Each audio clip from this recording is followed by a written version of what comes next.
दोस्तों, आज की इस वीडियो में हम बात करेंगे एक ऐसे बयान की जिसने मिडिल ईस्ट की सियासत और इंटरनेशनल डिप्लोमेसी में नई बहस छेड़ दी है। ईरान के नेता गालिबाफ की तरफ से एक सख्त बयान सामने आया है जिसमें उन्होंने सीज़ फायर और लेबनान की स्थिति को लेकर गंभीर सवाल उठाए हैं। लेकिन सबसे अहम बात, इस वीडियो में हम किसी एक पक्ष का समर्थन नहीं करेंगे बल्कि अलग अलग दावों और बयानों और हालातों को समझने की कोशिश करेंगे। तो वीडियो को आखिर तक देखिए क्योंकि इस खबर के पीछे की कहानी काफ़ी अहम है। खबर क्या है, सबसे पहले समझते हैं कि बयान में क्या कहा गया है। ईरान के स्पीकर गालिबाफ ने कहा कि लेबनान में बढ़ता तनाव और कुछ सैन्य कदम उनके मुताबिक सीज़ फायर के पालन पर सवाल खड़े करते हैं। उन्होंने एक सख्त बात भी कही, हर फैसले की एक कीमत होती है और उसका हिसाब एक दिन सामने आता है। ये बयान सोशल मीडिया और राजनीतिक हलकों में तेज़ी से चर्चा का विषय बन गया है। लेकिन यहाँ एक ज़रूरी बात समझना बहुत अहम है दोस्तों, ये ईरान की तरफ से दिया गया राजनीतिक बयान है। इसका मतलब ये नहीं कि बयान में कुछ किए गए हर दावों की स्वतंत्र पुष्टि हो चुकी है।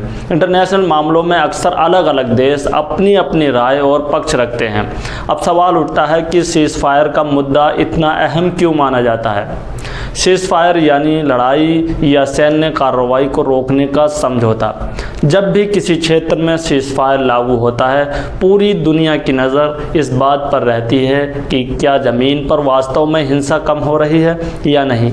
मिडिल ईस्ट में पहले भी कई बार ऐसा हुआ है कि सीज़ फायर के बाद आरोप और जवाबी आरोप सामने आए हैं। एक पक्ष समझौते के उल्लंघन की बात करता है जबकि दूसरा पक्ष और राजनीतिक ज़रूरतों का हवाला देता है। इसी वजह से सीज़ फायर सिर्फ एक शब्द नहीं बल्कि अंतर्राष्ट्रीय राजनीति का बेहद संवेदनशील हिस्सा है। लेबनान का बैकग्राउंड दोस्तों, लेबनान लंबे समय से क्षेत्रीय तनाव और राजनीतिक चुनौतियों के बीच रहा है।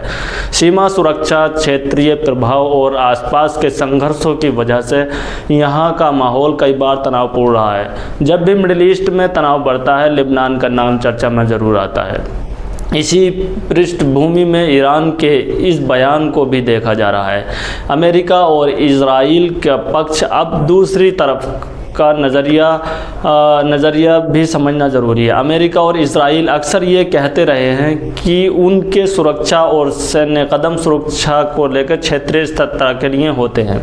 उनका कहना है कि संभावित खतरों को रोकना और अपनी सुरक्षा हितों की रक्षा करना उनकी प्राथमिकता है। यानी एक तरफ आरोप है और दूसरी तरफ सुरक्षा से जुड़ा तर्क भी मौजूद है। इसलिए अंतर्राष्ट्रीय मामलों में किसी भी खबर को समझने के लिए सभी पक्षों को देखना ज़रूरी माना जाता है। सोशल मीडिया और बढ़ती बहस, आज के दौर में सोशल मीडिया भी बहुत बड़ी भूमिका निभाता है। कोई भी राजनीतिक बयान आते ही हैशटैग, प्रतिक्रिया और भावनात्मक बहस शुरू हो जाती है। लेकिन एक्सपर्ट अक्सर कहते हैं कि हर वायरल पोस्ट को अंतिम सच मान लेना सही तर्क नहीं होता।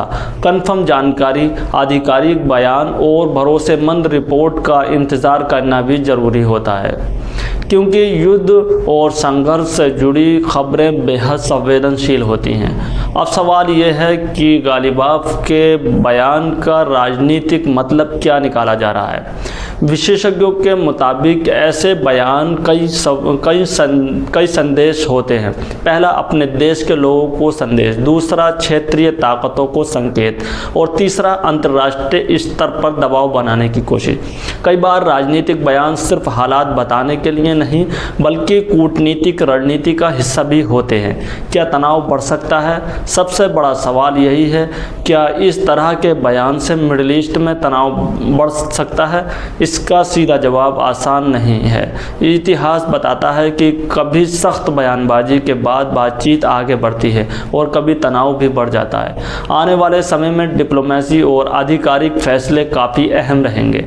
आप इस खबर को दोस्तों कैसे देखते हैं? अपनी राय कमेंट में ज़रूर लिखिए। अगर वीडियो जानकारीपूर्ण लगे तो चैनल को सपोर्ट कीजिए। ऐसे ही लेटेस्ट न्यूज़ के लिए हमारे चैनल को सब्सक्राइब और फॉलो ज़रूर करें और अपने दोस्तों के साथ शेयर करना ना भूलें। मिलते हैं फिर एक और लेटेस्ट न्यूज़ के साथ, तब तक के लिए जय हिंद, अल्लाह हाफिज़।